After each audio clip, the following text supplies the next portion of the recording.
Pedro Huerta is a religious of the Order of the Most Holy Trinity and of the Captives Trinitarians. He has a degree in philosophy and theology, specializing in Islamology. In the Trinitarian Order, he has held various responsibilities in prison ministry, parishes, superior of several communities, and provincial superior of Spain. In education, he has experience as a teacher, director, and responsible for pastoral ministry in various educational centers, both in schools and in the Loyola Andalusia University, where he continues to be a collaborating professor in the Faculty of Theology.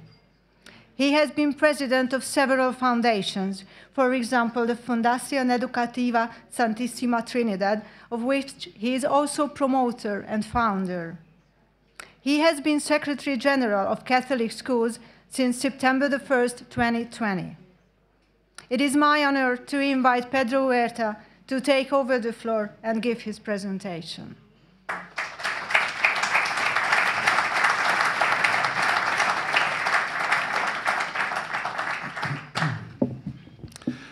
Buenos días, o good morning, pero no voy a seguir más en inglés, que si no la liamos. Ya. Muy bien. Bueno, tengo que empezar diciendo que aquí hay muchos títulos en medio y mucha confluencia de títulos. Esto siempre suele pasar cuando se piden algunas presentaciones o conferencias. Habréis visto que en el programa aparece un título. Yo aquí he puesto otro, que fue el resultado de mi conversación con Javier Alonso, pero yo en realidad quería ponerle otro título a esta conferencia. Así que, bueno, ayer como ayer nos presentaron un vídeo de Josep María Esquirol, hace poquito más de 2 años, en escuelas católicas tuvimos el gusto de tenerlo en nuestro congreso nacional en España y el pobre nos descolocó totalmente cuando comenzó, porque comenzó su conferencia diciendo: me han puesto este título que a mí no me gusta nada. Y nunca lo hubiera admitido este título, pero es el que me han puesto. Bueno, luego hizo toda una conferencia y acabó diciendo: vale, pero este sí es el título que quería. Se ve que le gustó tanto que en el último libro que ha escrito ha dedicado un capítulo solo a eso, a explicar. No sé si conocéis el libro, si no yo os lo recomiendo, La Escuela del Alma, el último libro que ha escrito sobre la escuela precisamente, y dedica todo un capítulo a esto. Menos mal que no dice el nombre de quien organizaba el congreso. Bueno, yo no voy a ser tan malo, entonces yo simplemente admito cualquier título que haya, porque lo importante no es el título que pongamos, sino lo que haya entre los títulos. Y ahí vamos a ir. El título que en mi conversación con Javier, cuando preparábamos esta intervención y lo que esperaba ir de mí, el título que a mí me sugirió todo aquello es este que veis: Identidad. Nuestra identidad es ser evangelio. Esa es nuestra identidad y esa debe ser nuestra meta de identidad o nuestro propósito de identidad principal, más importante. Pero como os decía antes, el título que yo quería poner es este otro.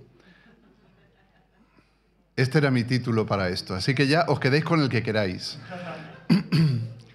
Tiempo de arrojar piedras y tiempo de recogerlas.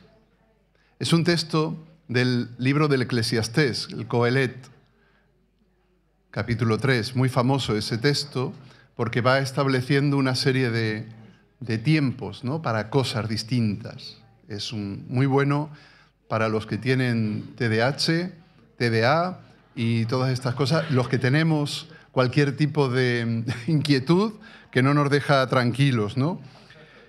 Nos habla este texto de que hay un tiempo para sembrar y hay un tiempo para recoger la cosecha, de que hay un tiempo para arrojar piedras, que es lo que vamos a hacer hoy: analizar, evaluar lo que somos, lo que hacemos, pero también hay un momento para recogerlas, esas piedras, para renovar nuestro compromiso por una educación transformadora. Y así nos preparamos mejor para el día de mañana, ¿no? Por los días y los verbos que definen cada día, ¿no? Hoy nos toca anunciar y para anunciar tenemos que arrojar piedras. sin descalabrar a nadie. Yo no sé cómo van a traducir esto de descalabrar, pero bueno. Sin descalabrar a nadie. Así que yo os pido, creo que todos tenéis un cuaderno, un papel, ¿sí? ¿Tenéis algo para escribir también? Que no sea el dedo. Bueno, quiero decir, porque no vale escribirlo en un tablet o en un ordenador. Hay que escribir en un papel. Lo siento, aquí vamos a... Yo no voy a hacer un discurso antitecnológico, pero sí a ser un poco analógico. Ahora mismo, en este momento, todos necesitamos un papel y algo para escribir en él. Si alguien no tiene, pido por favor que alguien se lo preste, que alguien se lo deje.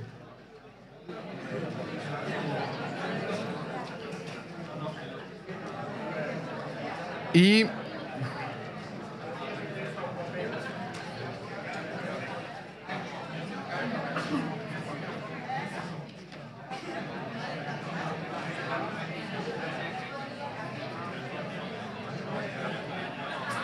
como yo no tengo papel, Desiderio me ha dejado el suyo. Gracias.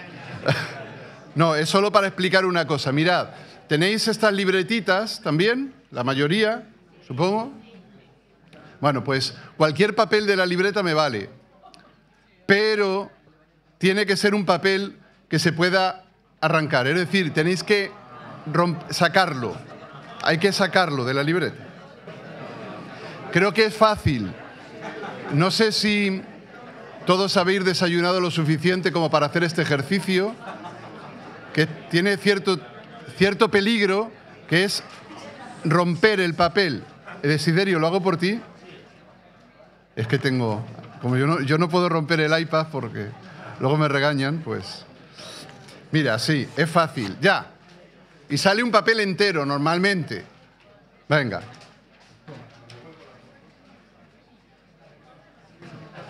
¿Lo tenemos? Venga, pues... Necesito que lo tengáis ahí, simplemente. Ya está, esto era para entretener. Que me han dicho que tengo que estar 2 horas y no sé qué hacer en 2 horas. Entonces, este era el primer entretenimiento. No, lo tenéis ahí. Entonces me gustaría que en el papel ese, además de las notas que toméis en el resto de la libreta, ¿vale? O en el resto del ordenador o donde toméis las notas, además de esas notas, me gustaría que en ese papel pudierais escribir, en el papel que está cortado, en el papel que está aparte, pudierais escribir lo más breve posible, ¿eh? No me hagáis un tratado de teología pastoral, porque no estamos para eso, pero me pudierais escribir, no a mí, sino a vosotros también, qué es lo que estamos anunciando, qué anunciamos, ¿vale? No ahora, es decir, escuchadme primero, porque a ver si yo os voy a decir ahora cosas que os inspiren. Espero que no. Espero no decir cosas que os inspiren, porque entonces andaríamos muy mal, la orden Escolapia, estaríamos muy mal. Pero durante mi intervención, pues si algo os inspira o algo de repente recordáis, o de repente unís cables, ¿vale? Unís cables y se unen algo y decís, uy, pues esto, fíjate, esto me inspira a mí que nosotros anunciamos esto. Este es nuestro anuncio. Porque aunque parezca que anunciamos lo mismo, a veces anunciamos cosas distintas, porque estamos en lugares distintos. Entonces, simplemente eso lo escribís en el papel y luego lo dejáis, ¿vale? Es decir, y seguís escribiendo donde estéis escribiendo. Está claro, ¿verdad? Instrucciones previas, ¿sí? Pues empezamos a tirar piedras. Entonces, yo siempre me gusta enmarcar las cosas que comparto con un icono bíblico, en este caso un icono evangélico, que es la parábola del buen samaritano. La parábola del buen samaritano nos está diciendo que estamos llamados y estamos invitados a ser una escuela samaritana. Una escuela samaritana es una escuela que sabe adoptar, encontrar diferentes papeles en su testimonio y en su propuesta. Los mismos papeles que aquellos que forman parte de la parábola, y que no voy a leer aquí entera la parábola porque creo que todos, de algún modo u otro, conocemos. Pero podemos repasar que dentro de la parábola encontramos aquellos famosos personajes que pasan de largo ante el hombre caído en el camino, pasan de largo, preocupados por sus rezos, dice la parábola, o por sus responsabilidades, o por sus propias preocupaciones. Son personas que reconocen los desafíos que se encuentran en el camino, pero no tienen tiempo ni para arrojar piedras ni para recogerlas. Reconocen los desafíos, los saben, incluso los afrontan a su modo y a su estilo, pero se justifican en los proyectos que emprendieron y que les están reclamando. Ahí podemos estar nosotros también muchas veces, es decir, porque en la parábola estos han quedado como los malos de la parábola. Pero ahí podemos estar nosotros también.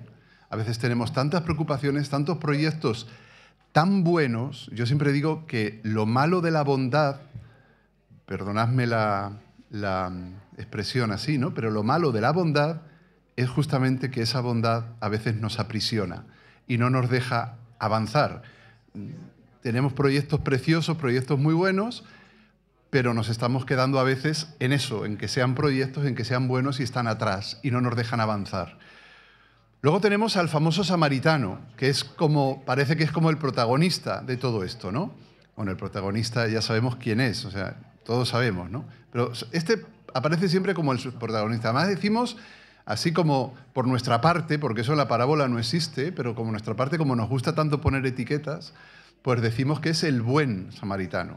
Que ahí en la parábola nadie dice que fuera bueno ni que hiciera el bien siempre, pero nosotros enseguida le ponemos la etiqueta, el buen samaritano. Este hombre mira, separa, cuida y regala. Arriesga su tiempo y su espacio de confort, para ayudar al otro, para encontrarse con el otro. Y eso lo convierte, como decíamos antes, no solo en el protagonista, sino también en lo que puede parecer que es nuestro ejemplo. Él deja aparte sus proyectos para acercarse y cambiar su vida por la vida del otro. Y hay un tercer protagonista, que no es el hombre que quedó tirado en la cuneta, porque ese ya está siempre ahí en medio, pero hay un tercero que suele pasar desapercibido, y es el posadero, el que admite al hombre en su posada y que también, sin ser tan protagonista, también arriesga, también cuida, también regala. Es decir, se deja contagiar por el famoso samaritano, ¿vale? Toma el relevo de él.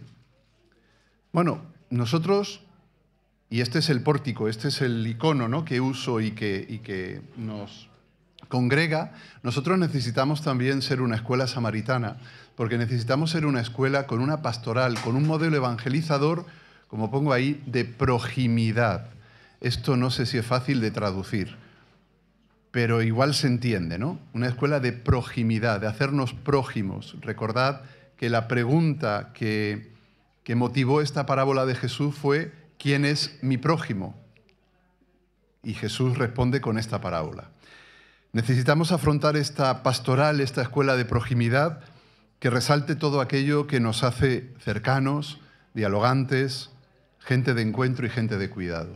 Y eso es lo que vamos a intentar desarrollar. Mirad, hay un museo en Pisa que no suele visitarse, porque cuando uno va a Pisa suele ir a visitar la torre con la cosa esta que tenemos los humanos de ver si se cae o no se cae, o ver si somos los últimos que la vimos en pie. Pero hay un pequeño museo en Pisa que tiene un nombre muy curioso, es el Museo de Anatomía Paleopatológica. Hay museos para todo. Esto es tremendo, ¿no? Pero bueno, Museo de Anatomía Paleopatológica. ¿Y a qué viene esto? Pues esto tiene que ver con que una famosa antropóloga, Margaret Mead, no sé si os suena más o menos, pero fue muy famosa y una de las primeras mujeres en este ámbito de la antropología cultural. Margaret Mead ponía el ejemplo de un hueso humano que se conserva en ese museo, en el Museo de Anatomía Paleopatológica de Pisa. Es un fémur humano que está cicatrizado. Margaret Mead decía que el primer indicio real de la civilización no es una vasija de barro, no es un plato, no es una ciudad, sino que es ese hueso de fémur humano cicatrizado. Porque en la época en que ese humano, o humanoide o lo que fuera, se rompió su fémur, como le pasaba a cualquier animal de su entorno, era víctima fácil de los depredadores. Pero alguien se tomó el tiempo de quedarse a su lado hasta que cicatrizó el fémur. Alguien se tomó ese tiempo, quedarse a su lado, cuidarlo. Y dice Margaret Mead, ese es el primer indicio para ella, antropóloga, de una civilización, es decir, de una humanidad que se cuida mutuamente. Bueno, si os dais cuenta, es nuestra parábola puesta de otro modo, ¿no? Es nuestra parábola puesta en un modo más antropológico, más cultural, pero todo eso vamos a hablar hoy. Porque, en palabras de Margaret Mead, ayudar a alguien a atravesar la dificultad es el punto de partida de nuestra civilización. Y por lo tanto, de nuestra pastoral humanizadora también es el punto de partida pararnos, dejar nuestros proyectos a un lado y ayudar. Claro, esto no es fácil. No es fácil pararse cuando uno va ya tan deprisa y tan convencido de lo que tiene que hacer. No es fácil dejar proyectos a un lado porque nos ha costado mucho montarlos y pensarlos y ponerlos en papel. Y no es fácil atender la necesidad del otro. ¿De qué puntos partimos para esto? Pues partimos de tres elementos que para vosotros son totalmente conocidos, ¿no? Y que simplemente voy a apuntar nada más, porque lógicamente aquí sois vosotros los que estáis hablando en estos días que estamos aquí en Budapest, pero sí que los tomo como punto de partida importantes. Las tres primeras piedras que lanzamos, las tres primeras piedras que arrojamos. En primer lugar, una educación integral. Una educación integral es aquella, como ya sabemos, y estamos hablando aquí desde ayer en varios momentos y antes de ayer también, una educación integral es una educación que abarca todas las dimensiones humanas, lo intelectual, lo emocional, lo social, lo espiritual, pero que lo hace además para un mundo globalizado y un mundo diverso. Es decir, no lo hacemos solo desde nuestro rincón o desde nuestro espacio particular. En una sociedad que nos damos cuenta que en todos los ámbitos y en todos los lugares avanzamos cada vez a un secularismo mayor y un secularismo más globalizado, es fundamental y crucial que nuestras escuelas mantengan una conexión viva y cercana con toda la comunidad cristiana, pero que sepamos también adaptar nuestra pedagogía, nuestros valores, a los diferentes contextos geográficos, existenciales, personales en los que estamos. Esta escuela de educación integral nos está implicando y nos está llevando a saber reconocer, a saber valorar al que está caído en el camino, es decir, a saber ser samaritanos o ser aquel que cuida al que se rompió el fémur, para reconocer y valorar las particularidades culturales de cada persona, de cada lugar, de cada región, de cada espacio donde estamos, ¿no? Integrando la fe, nuestra fe, con la vida cotidiana de aquellos a los que nos dirigimos. En segundo lugar, esta intuición de Lorenzo Milani de la escuela a pleno tiempo, ¿no? que muchos de vosotros en vuestras escuelas habéis incorporado con tanta pasión, porque lo sé y me consta. Esta escuela a pleno tiempo necesita un diálogo educativo permanente y constante, con una interacción continua entre los diversos ecosistemas de la educación formal, la no formal, la informal y la comunitaria. Es aprender mucho más allá del aula, es saber reconocer y saber ir mucho más allá de las paredes que parece que a veces nos limitan y limitan nuestra acción y nuestra pastoral y nuestra acción educativa. Es convertir el mundo en el aula, convertir nuestro espacio de convivencia en nuestra aula. La escuela a pleno tiempo, esa escuela 360, como se nos viene diciendo desde el lunes, es una escuela que sentimos que nos define, pero que nos sentimos también como desafío, porque no es tan fácil. Y en tercer lugar, el modelo de presencia. Este modelo de presencia, Escolapio especialmente, y que con tanta alegría, ¿no?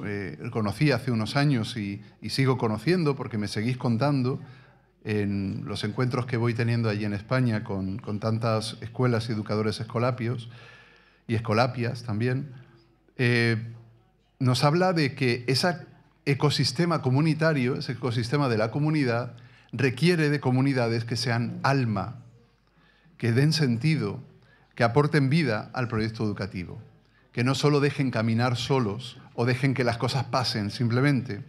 Por eso, en este caso es fundamental y esencial que aprendamos a distinguir entre la gestión académica y la gestión administrativa de la escuela y la gestión del carisma, la gestión carismática. Mientras la primera, la gestión académica o la gestión administrativa, se enfoca en ser excelentes educadores, y esto no hay que dudar que hay que hacerlo y hay que serlo, hay que ser excelentes educadores porque hay que formar buenas personas y buenos cristianos para la sociedad y para el mundo. Pero la segunda, la gestión carismática, además de buscar la excelencia educativa, asegura también que los valores y la misión que proponemos estén presentes en cada aspecto de la vida de la escuela, en cada aspecto, en cada rincón, en cada lugar. Esto nos está hablando de la necesidad de la cultura del encuentro, de la cultura del testimonio activo de cada uno de los educadores, de toda la propuesta que tenemos y que hacemos, ¿no? Y que estamos ahí. Educación integral, escuela a pleno tiempo y modelo de presencia, como espacios y ámbitos desde los que partimos para empezar a definir por qué tenemos que ser evangelio y por qué esa es nuestra identidad o debe ser nuestra identidad. Así que os propongo ahora 6 espacios o 6 modelos para pensar en esta identidad, ¿no? En primer lugar, la identidad evangelizadora, ser evangelio. Somos evangelio. Nuestra principal meta, como fue la de Jesús también, es evangelizar la cultura, humanizarla y evangelizarla, más allá de la pastoral tradicional, que es simplemente hacer cosas o hacer que sucedan cosas. Nosotros no solo hacemos cosas o hacemos que sucedan cosas, esa no es solo nuestro, o no debe ser solo nuestro cometido, sino que nuestro cometido tiene que ser también analizar e introducirnos dentro de aquello que sucede. Nuestra propuesta educativa, por lo tanto, se sostiene sobre el humanismo cristiano y sobre una antropología cristiana, sobre una forma, un modo cristiano, un modo evangélico de ver al ser humano, a la persona, de acercarnos a esa persona, de hablar con ella y de escucharla. Y esto nos ofrece un modo global e integral de entender a la persona e entender la cultura en la que esa persona está.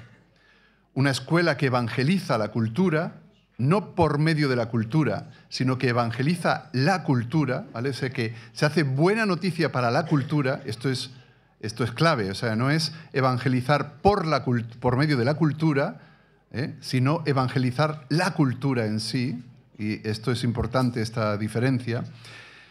Es esencial, por lo tanto, para que esto suceda, que la escuela no pierda de vista esta misión, que sepa cuidar, que sepa ampliar su identidad como espacios donde la fe y la cultura se encuentran, donde se enriquecen mutuamente. Por lo tanto, es necesario ese diálogo entre fe y cultura que se ha caracterizado tradicionalmente por la búsqueda de la verdad, que se ofrece al mundo contemporáneo como contribución y búsqueda también de paz, de justicia, de diálogo.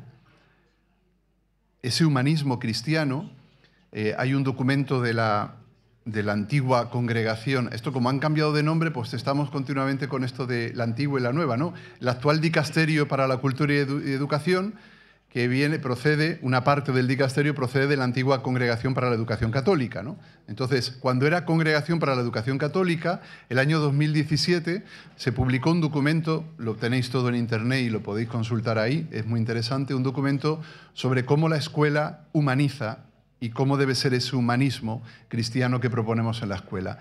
Y justamente un resumen muy, muy rápido de ese documento viene a decir que el humanismo normal, tradicional, fuera del ámbito cristiano, fuera del ámbito católico, es un humanismo que a veces, en muchos casos, entiende al ser humano de forma fraccionada, ¿vale? Mientras que el humanismo cristiano lo entiende de forma fractal.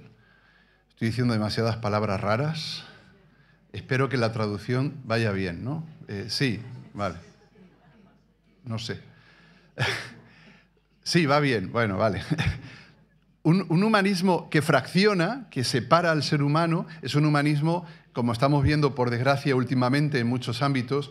El lunes no me pude resistir a hacer la pregunta que hice porque sobre el tema de los objetivos del 2030, porque precisamente, aunque esos objetivos en principio son admitibles y son admisibles, como se nos presentó aquí, y parece que son asépticos y son totalmente inocentes, pero la interpretación que de esos objetivos se hace desde determinadas antropologías o humanismos particulares, pues nos pueden estar llevando a situaciones muy complejas, especialmente en nuestro ámbito educativo. Y aunque ese documento es del 2017 y es muy anterior a todo esto, pero ya nos habla de que esos humanismos fraccionan, es decir, dividen la forma de considerar a las personas, ¿no? Mientras que el humanismo cristiano debe ser fractal. Si conocéis la palabra fractal, fractal viene a decir que en los elementos más pequeños se duplica y se repite los mismos elementos que en los ámbitos más amplios, ¿no? De la sociedad o de las relaciones o de lo que sea, ¿no? Esto se aplica para muchas cosas y entonces ese humanismo fractal es un humanismo, como dice ahí, que se acerca a la cultura, que la reconoce, que la integra y que la evangeliza. Es decir, que anuncia buena noticia también para las culturas, para todos los ámbitos en los que nosotros nos desarrollamos. Y uno de los ámbitos en los que se desarrolla esa evangelización de la cultura es en el currículo. El currículo educativo puede ser una herramienta de evangelización también, que no siempre a veces estamos desarrollando o estamos avanzando en ello, ¿no? O teniendo en cuenta. La evangelización, por lo tanto, no se limita ni puede limitarse solo a una serie de actividades pastorales aisladas o a una serie de elementos particulares, ¿no?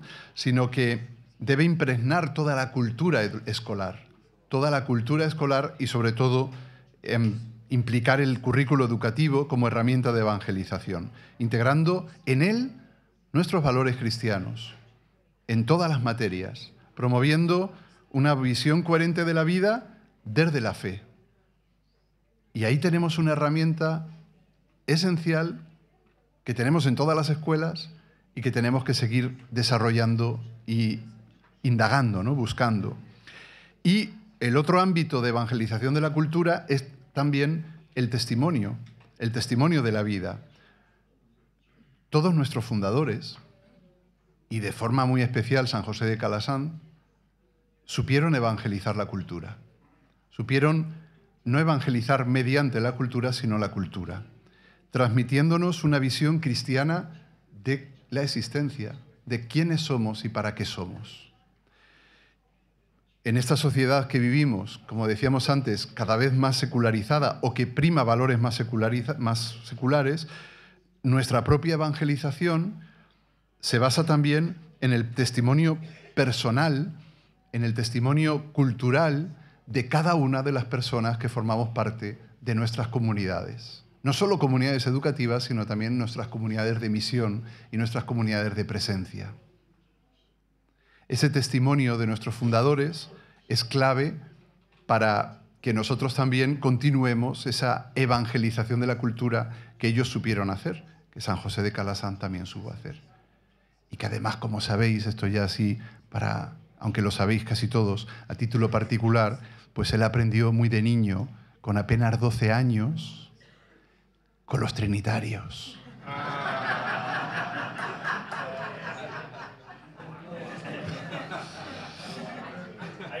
Pero ahí queda. Yo solo digo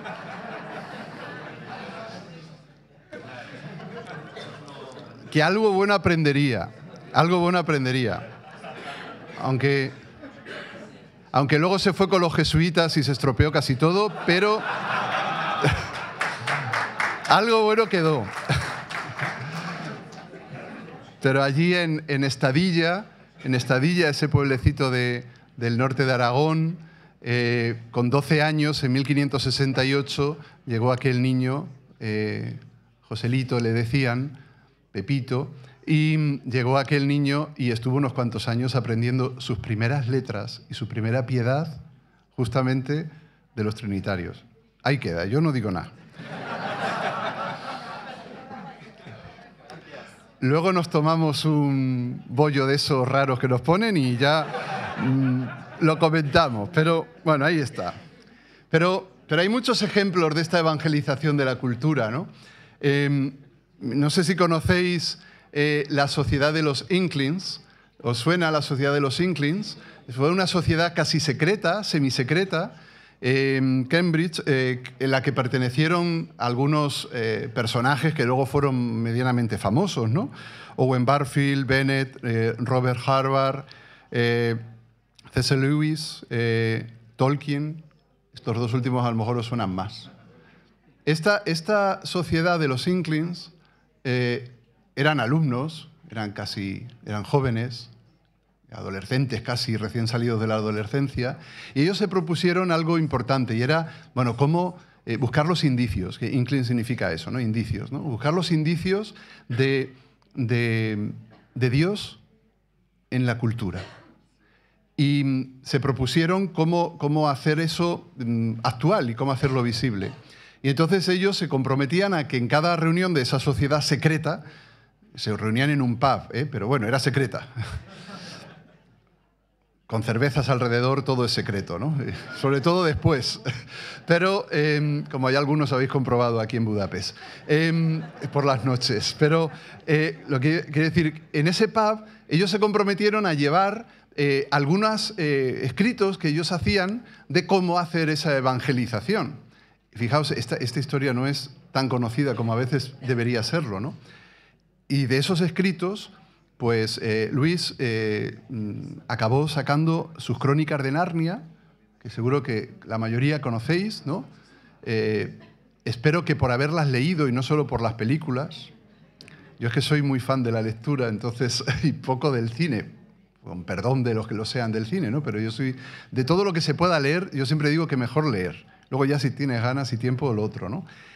Y Tolkien escribió El Señor de los Anillos, que también luego fue llevado al cine y que también os recomiendo mejor leer que ver la película. Sobre todo por una cosa importante, y es que los que han hecho estas películas, aunque es verdad que los de la Crónica de Narnia tengo que reconocer que lo han hecho mejor que Peter Jackson con El Señor de los Anillos, lo ha hecho mejor, pero en estas películas se pierde mucho ese sentido de evangelización justamente que quisieron poner ellos y que es clave para entender lo que estamos explicando ahora, ¿no? Y por eso os he puesto ahí de fondo esa imagen de las Crónicas de Narnia, ¿no? De la primera de las películas, porque claro, los libros no tienen esas imágenes, ¿no? Pero bueno, de El león, la bruja y el armario. Si os dais cuenta, si habéis leído o habéis... Bueno, si lo habéis leído lo tenéis mucho más claro, como digo, y si no os recomiendo que lo hagáis.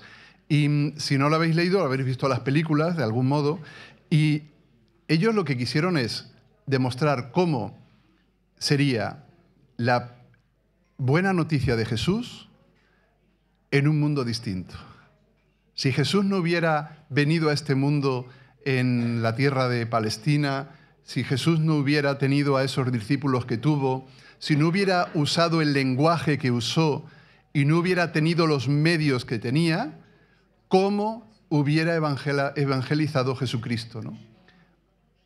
Uno de ellos, Luis, lo convierte, lo encarna en un león, en Aslan, que a todos nos suena seguro, en Aslan, que va y que viene y que se acerca y que susurra al oído y que está siempre presente y que dice, y esto sí aparece en la película, en la primera película de las Crónicas de Narnia, y que les dice cuando se despide, me voy, dentro de un tiempo no me veréis, pero habrá un tiempo en el que me veréis, ¿no? Es decir, que esto resuena a los que hayan leído algo del Evangelio, evidentemente, pero es que si no lo han leído sigue resonando algo, ¿no? Y el otro lo encarna Tolkien, lo encarna en un mago. Gandalf, un mago que, como seguro sabéis, muere y resucita. Igual que Aslan también, que muere y resucita. Y cuando resucita tiene una presencia diferente, distinta a como era antes, ¿no? Bueno, pues me parece que es muy interesante poder indagar. Esto es un ejemplo, pero hay muchos otros, ¿no? Tantos ejemplos que tenemos de cómo evangelizar la cultura, de cómo evangelizar la cultura, que no es evangelizar la literatura o evangelizar el teatro o evangelizar el cine, sino cómo evangelizamos los medios en los que nos comunicamos, ¿vale? Que es como un resumen muy grande de lo que sería la cultura, ¿no? En los que nos encontramos. Bueno, el segundo espacio de identidad es la identidad creativa. La escuela católica, la escuela de ideario católico, desde siempre ha nacido con un profundo sentido de misión y de servicio. Y todo su desarrollo se ha fundamentado en saber descubrir a Dios en el otro, en querer a todos, en un compromiso personal con los demás, en una labor transformadora de la persona, de la sociedad, del espacio. Por eso podemos decir que la escuela católica ha sido siempre una gran historia de creatividad. Ser creativos es arriesgar. Nos lo decían también ayer, ¿no? Creatividad es arriesgar, es acercarnos al otro y es cambiar nuestros modelos por algo distinto. Creativos fueron Lewis y Tolkien, creativos han sido muchos a lo largo de la historia. Creativo fue José de Calasanz, creativo fue mi fundador, que mucho tiempo antes también cambió radicalmente la forma de ser religioso en el mundo y de estar, ¿no? Y que, bueno, mi orden es la primera orden religiosa en la historia de la Iglesia no monástica. Es la primera orden que sale de los monasterios y que va a la vida y se encuentra en la vida, en el siglo XII. Entonces, imaginaos, ¿no? O sea, eso es una creatividad muy grande, ¿no? Y que requiere también una lucha muy grande, pero como la han hecho tantos, os decía antes, ¿no? Nuestros fundadores dialogaron con la cultura, porque solo dialogando con la cultura, es decir, solo dialogando con los modos en los que nos entendemos las personas, podemos ser creativos. Y por eso yo nunca pongo imágenes al azar, ¿no? Entonces, por eso precisamente esa imagen que tenéis ahí de fondo. Hoy, es que esto es una casualidad tremenda. Yo no sé si es casualidad o es que ha tocado así, pero hoy, justamente hoy, 12 de marzo, hace 2 años exactamente que murió Dix Fosbury. Igual no sabéis ni quién es Dix Fosbury, ¿no? ¿Los mexicanos os suena quién es? Es el que está en la foto. Dix Fosbury, se me atraba aquí la lengua. Dix Fosbury fue un saltador de salto de altura que se presentó en los Juegos Olímpicos de México en 1968 con una forma de saltar totalmente diferente. Él se ponía en perpendicular a la barra, no de frente, se ponía perpendicular, hacía una carrera y cuando llegaba tomaba impulso y saltaba de espaldas. Bueno, ahora lo vemos esto como lo más normal. No voy a saltar aquí porque tengo el brazo un poco lesionado. Pero es de las cervezas de ayer, ¿no? No. Él saltaba así. Bueno, aquello fue toda una ruptura, pero no una ruptura como nos podemos imaginar nosotros, de decir, ah, mira, qué bien, qué hombre más original. No. Fue una ruptura como las que suelen pasar a veces en nuestros coles también, cuando aparece alguien que salta de espaldas. Y aparece de vez en cuando alguien que salta de espaldas, ¿eh? Y que lo primero que eso produce no es asombro, sino un poco de, ¿pero ¿quién se cree este que es? Pero vamos a ver, si esto siempre se ha hecho así, Pero ¿a qué vamos ahora con experimentos? En España se dice los experimentos con gaseosa. O sea, con algo que... O sea, no experimentes con vino porque el vino es muy valioso, o la cerveza, ¿no? Tú experimenta con gaseosa y luego ya veremos. Entonces este Dick Fosbury, como digo, hace hoy 2 años que murió, el 12 de marzo del 23, consiguió la medalla de oro en México. Y no solo consiguió eso, consiguió cambiar para siempre ya la forma en que se saltaba. Y eso permitió superar los récords olímpicos y mundiales. Él no superó el récord mundial ni el olímpico, se quedó a 4 centímetros solo del récord que lo tenía un ruso entonces. Los rusos siempre ellos están presentes en todo, todavía hoy. Entonces, no, se quedó a 4 centímetros, no lo superó, pero eso no era lo importante. Lo importante es que había cambiado la historia y la había cambiado para siempre. Ser creativos supone un riesgo. Supone que se rían de ti, supone que te lancen esa famosa frase que ya he dicho antes, esto siempre se ha hecho así. O otra que también es muy buena, ¿no? Y es, si siempre ha salido bien así, ¿por qué hay que cambiarlo, ¿no? Que lo decía antes, lo de la maldad de la bondad, ¿no? Es decir, si es que a veces el hacer las cosas bien no es garantía de que estén bien, porque a veces hacer las cosas bien implica que ya no las cambiamos nunca. Porque como están bien y salen bien, pues ¿para qué las vamos a cambiar? Bueno, pues, como decía antes, la escuela católica, en general, históricamente siempre ha sido una gran historia de creatividad. Por eso nuestra identidad la definimos principalmente en nuestro ser relación, en nuestro ser encuentro y en nuestro ser cuidado. Somos relación porque en nuestras relaciones, en nuestras acciones, inspiradas en las parábolas de Jesús, especialmente en el buen samaritano, por eso lo hemos puesto como pórtico y como ámbito de nuestra reflexión, sabemos detenernos, encontrarnos, reconocer la necesidad del otro, actuar desde el amor, desde la justicia. Y esta coherencia, normalmente, esperamos que se refleje en nuestras opciones pedagógicas también, en nuestra praxis pastoral. Por eso somos evangelio, por eso somos buena noticia. Humanizamos nuestro entorno y lo humanizamos justamente para convertirlo en buena noticia. Eso es lo que hace también el samaritano y lo que hace el posadero, ¿no? Su forma, y lo que hacía Jesús, ¿no? Su forma de anunciar el evangelio es ser relación, es ser encuentro con el otro. Y eso ya es evangelización. Solo eso. ¿Os acordáis cómo hacía Jesús cuando perdonaba a alguien, ¿no? Los pecados?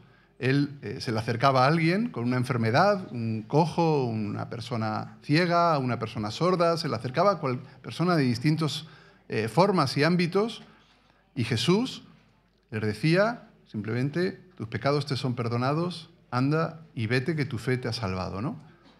Y eso escandalizaba a la gente. Era como el Dick Fosbury, ¿no? Escandalizaba a todo el mundo, porque ¿quién se cree que es? ¿Cómo que es esto de perdonar los pecados? Y decirle que se lleve la camilla, si es sábado, ¿dónde vas con la camilla? Eso no se puede llevar, no se puede transportar, ¿no? O sea, la conversión, la evangelización, nunca es no es un gesto nunca totalmente globalizado, o sea, porque Jesús convierta o porque nosotros convirtamos a alguien o evangelizamos a alguien, automáticamente nos evangeliza a todos los demás. Siempre habrá quien reclame que la camilla no se puede tocar los sábados, ¿vale? Bueno, pues todo parte de un encuentro de Jesús, de una relación, de una conversación y de una preocupación, de un cuidado. Ser relación, ser encuentro, ser cuidado. Esa es la base de la evangelización. No es la predicación. El anuncio se fundamenta justamente en esos 3 verbos. Relacionarse, encontrarse, cuidarse. Cuidarnos, encontrarnos, relacionarnos. El ser en sí mismo ya nos habla de identidad. Somos aquello que compartimos, somos aquello que nos encontramos, nos definimos por lo que hacemos. Y todo esto se hunde totalmente, hunde sus raíces en todo el proceso y proyecto de evangelización de nuestros colegios, de nuestras escuelas, de nuestros espacios educativos. Somos evangelio, por lo tanto, en la medida en que somos relación, encuentro y cuidado. Y esta misma coherencia, como decíamos antes, pues debe ir también a nuestras opciones pedagógicas y a nuestra praxis pastoral. La tercera identidad es una identidad en diálogo. Aquí recurro a unos números de la exhortación Evangelii Gaudium, que como sabéis en el año 2013 es como el documento, diríamos, programático del Papa Francisco, y seguro que conocéis, ¿no?, de esa exhortación. Y dentro de esa exhortación, él establece los 4 pilares, que llama los 4 pilares de la evangelización, de la pastoral. Esos 4 pilares, que os he puesto ahí en esa presentación, así de forma muy esquemática, nos dice, en primer lugar, que el tiempo es superior al espacio. Estos 4 pilares, cada uno dichos así por sí mismo, probad a decirlo alguna vez, solo esa frase, ¿no? Y a decirlo a alguien. Y si es alguien de vuestra escuela, mejor. Y veréis los ojos que se le quedan, como diciendo, ¿pero qué me estás diciendo? O sea, el tiempo es superior al espacio. Algunos dirán enseguida, ¡mentira! Y entonces el Papa dice, esto nos recuerda la importancia que tiene aprender a vivir y a trabajar a largo plazo. No ser cortoplacistas, como a veces somos, por desgracia, cuando hablamos de pastoral o cuando hablamos de evangelización. Ayudar a soportar con paciencia las situaciones difíciles, adversas, los cambios de planes. Yo siempre digo, escribir y hacer nuestros planes pastorales con lápiz. Es decir, no solo para que se puedan borrar, sino para que se emborronen, porque al emborronarse nos obligan a escribirlos de nuevo, y cuando los escribes de nuevo, tu memoria actúa de una forma distinta. Seguro que os acordabais cuando vosotros estudiabais, por lo menos me pasaba a mí, cuando estudiábamos, que no se aprendía igual lo que leías que cuando luego lo escribías, ¿no? Y aunque fuera un esquema o una nota, eso que escribías difícilmente se te olvidaba. Pero a veces que se te olvide de forma difícil también es un problema, porque eso que difícilmente se olvida se queda ahí para siempre y se acaba convirtiendo en una dificultad. Por eso el Papa nos dice, el tiempo es superior al espacio. Es una invitación a buscar la tensión, dice ahí, entre plenitud y límite.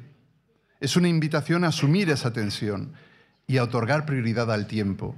Es una invitación a descubrir que lo importante son los procesos y que en los procesos es donde nos jugamos nuestra propuesta evangelizadora. Y los procesos son largos y se miden con el tiempo. Lo que pasa es que nosotros venimos, la mayoría de los que estamos aquí, yo creo que en general todos, porque bueno, pues todos hemos crecido en una visión del cristianismo muy modulada por una visión judeocristiana de la práctica de la fe. Y esa tradición judeocristiana lo que nos viene a decir es que en la práctica de la fe son más importantes los espacios que los tiempos.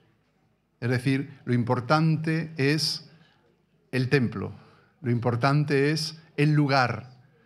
Si hacemos oración, tenemos que tener una capilla donde vayamos, porque creemos, y a veces puede ser hasta tener un poco de verdad, yo creo que no tiene toda la verdad, pero creemos que solo por el espacio donde hacemos las cosas ya suceden cosas.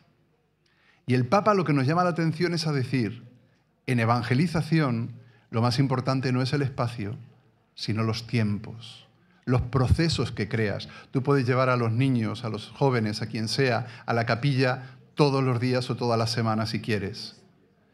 Pero si no hay procesos para que suceda algo, por sí mismo el espacio no produce lo que esperamos que produzca, ¿no? Y ahí nos perdemos, en los espacios a veces nos perdemos, ¿no? Y se nos van muchas fuerzas, demasiadas a veces, ¿no? En crear espacios perfectamente asumibles, pero no en cuidar los tiempos para que esto suceda, ¿no? El segundo principio, el segundo pilar de evangelización que dice Evangelii Gaudium es que la unidad prevalece sobre el conflicto.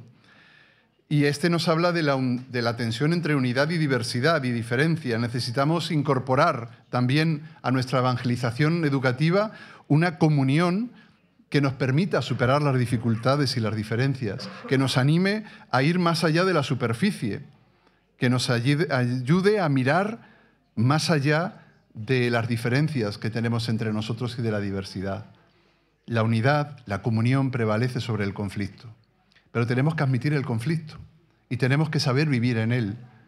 Y tenemos que saber también a veces crearlo, como el saltador de altura, ¿no? Crear el conflicto, pero siempre desde el espacio de la comunión. El tercero nos dice que la realidad importa más que la idea. Y esto nos habla directamente de cuál es la dinámica de la evangelización. La realidad simplemente es, y la idea normalmente se elabora. Nuestras ideas las elaboramos, y las elaboramos frente a una realidad que está ahí y que es ahí. Y entre las dos, entre idea y realidad, necesitamos establecer un diálogo, un encuentro también. Un diálogo que evite que la idea se acabe separando de la realidad. Que la idea se divorcie totalmente de la realidad que tenemos. Porque si no, viviremos en espacios muy bonitos, creados para evangelizar, supuestamente. Viviremos en una especie de ausencia de conflictos, a veces ausencia artificial y creada, y viviremos en ideas muy bien desarrolladas y muy bien propuestas y escritas, pero estaremos totalmente alejados del tiempo donde suceden las cosas, de la comunión necesaria para encontrar la diferencia y la diversidad que existen en el mundo y de la realidad que se impone a veces sobre nuestras ideas y sobre nuestras cosas. Por eso, al final, todo se resume en la cuarta, que es que el todo es superior a la parte. Y también es más que la mera suma de las partes. Entonces, dice el Papa, no hay que obsesionarse demasiado por cuestiones limitadas o particulares, sino que siempre hay que ampliar la mirada para reconocer un bien mayor que nos beneficia a todos. El Papa dice que este cuarto pilar es la tensión entre globalización y localización. Y ahí nos andamos siempre, ¿no? Como esto, pensamos que las cosas valen siempre para todo y valen siempre en todo momento, ¿no? Y cuando luego avanzamos y descubrimos cómo es realmente la realidad, pues nos damos cuenta de que no todo vale para todo. Cuando yo, hace ya muchos años, estuve como encargado y responsable de pastoral juvenil y vocacional en mi provincia, y una de las cosas que más me llamaba la atención, supongo que a lo mejor a algunos os ha pasado también esto, porque creo que esto es algo global también, ¿no? Pero me llamaba la atención, y es que cuando yo hacía encuentros de formación o de convivencia con los jóvenes más mayores, que eran los que luego tenían que ser acompañantes de los grupos más de niños, más pequeños, teníamos nuestra dinámica, ¿no? Y hacíamos nuestras reflexiones y hacíamos nuestros juegos incluso, ¿no? Para aprender y admitir mejor esto. Y luego veía, donde yo vivía en ese momento, con los que tenía más cerca de mí, que cuando luego ellos iban con sus grupos de niños más pequeños, les hacían las mismas cosas. Les daban los mismos temas, les hacían las mismas dinámicas, los mismos juegos. Y a mí se me caía la boca de decirles, no es así. O sea, lo que a ti te ha valido no le tiene que valer a otros. Pero esto nos cuesta mucho, y nos cuesta mucho porque somos muy perezosos a la hora de ser creativos y a la hora de pensar que da igual la parte donde la coloquemos, porque luego al final el puzzle quedará bien. Y no es así. No es igual cómo coloques la pieza del puzzle, ni en qué modo, ni en qué parte lo coloques para que todo resulte bien. Por lo tanto, tenemos que enseñar también a ver y aprender nosotros también a ver como un todo que supera las partes.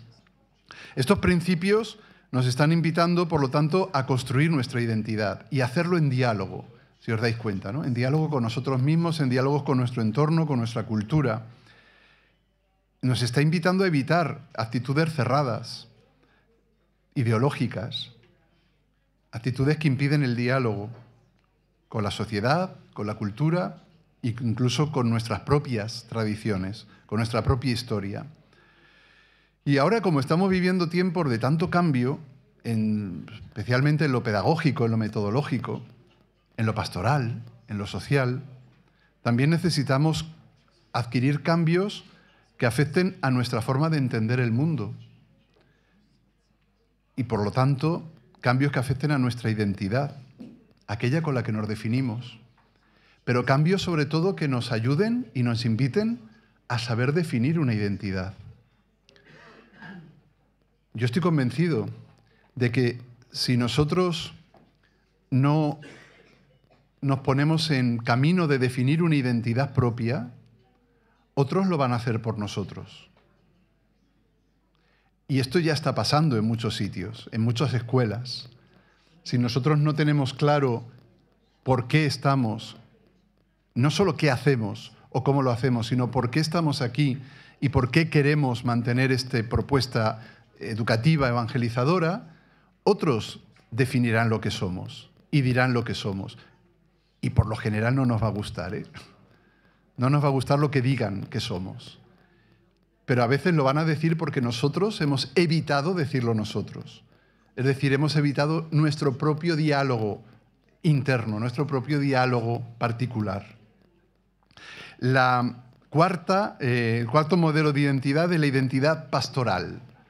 La identidad pastoral nos habla, yo pongo ahí esos 4 elementos que están sacados principalmente de 2 exhortaciones del Papa Francisco. La primera ya la hemos dicho, Evangelii Gaudium, 2013, y la segunda es del 2019, la exhortación Christus Vivit, posterior al sínodo de los jóvenes y de las vocaciones. Os leo un texto de Christus Vivit, que seguro que conocéis, pero es que es tan... O sea, te deja los pelos de punta, de gallina, de escarpia, de lo que sea. Que es un poco así. Dice, el Espíritu ha suscitado innumerables carismas y testimonios de santidad.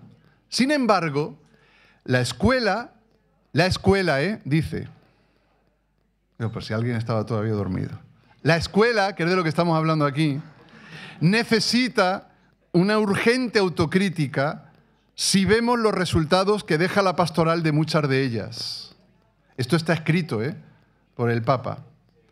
Una pastoral concentrada en la instrucción religiosa que a menudo es incapaz de provocar experiencias de fe perdurables.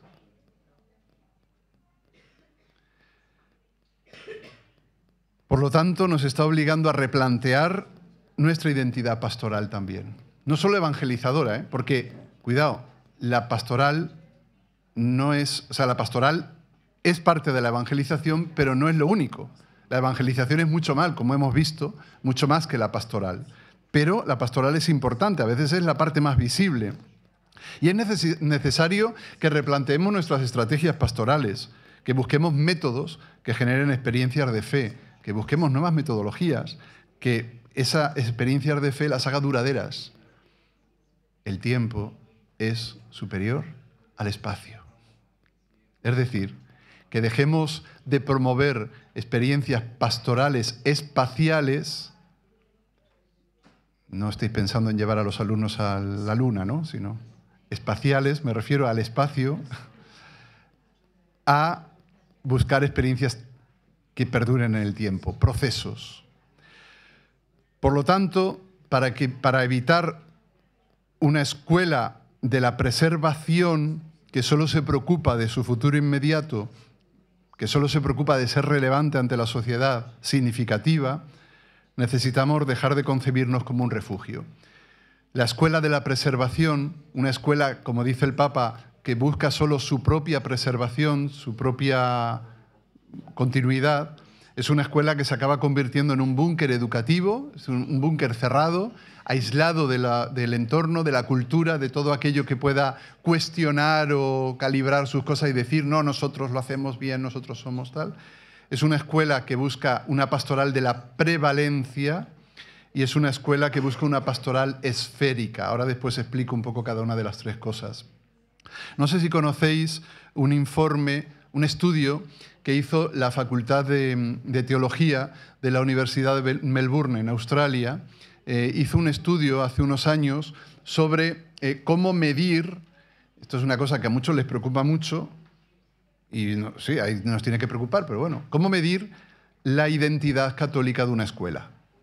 ¿Cómo se mide? ¿En qué nos basamos para medirlo, ¿no? Y ese estudio decía, hoy en día, pues, el secularismo ha promovido, digamos, que midamos esa identidad católica o que procuremos esa identidad católica, esa identidad pastoral, por varios métodos, por varios medios, ¿no? Entonces, uno de ellos es, pues, irnos, hay muchas escuelas, dice, muchas escuelas católicas que se han ido a una postura casi, diríamos, muy cercana al secularismo, es decir, ocultamos muchas cosas de las que somos, trabajamos una serie de valores, trabajamos los valores, trabajamos tal, pero no decimos que son, no pronunciamos la palabra Jesús, no leemos un texto del Evangelio, no hacemos nada. ¿Por qué? Es que esto la sociedad lo rechaza y entonces pensamos que los alumnos lo van a rechazar también, ¿no? Es un modelo que se está dando en muchas.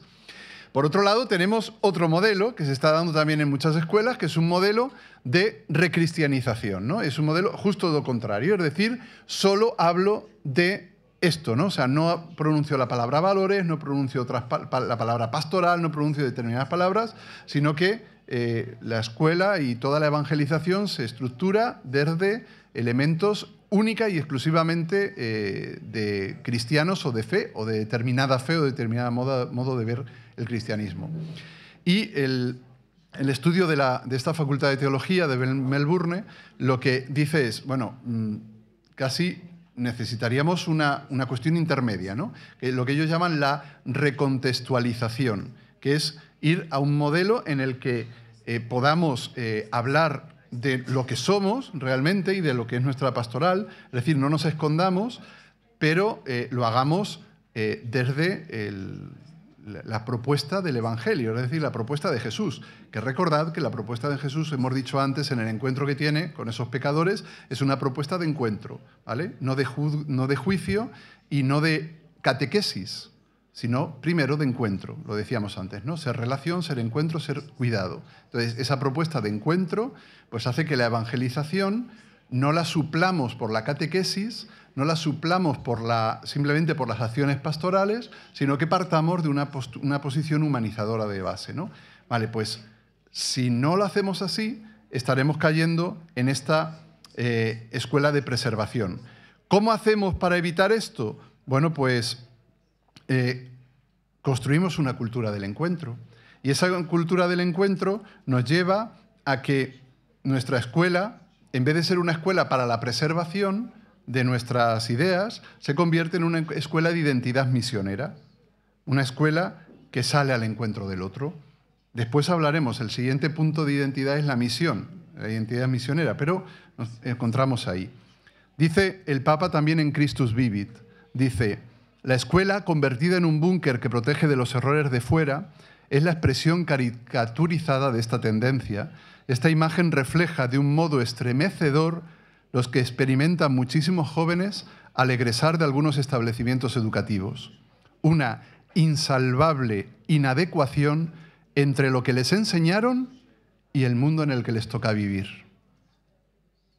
Las propuestas religiosas y morales que recibieron no les ha preparado para confrontarles con un mundo que las ridiculiza y no han aprendido formas de orar y de vivir la fe que puedan ser fácilmente sostenidas en medio del ritmo de esta sociedad.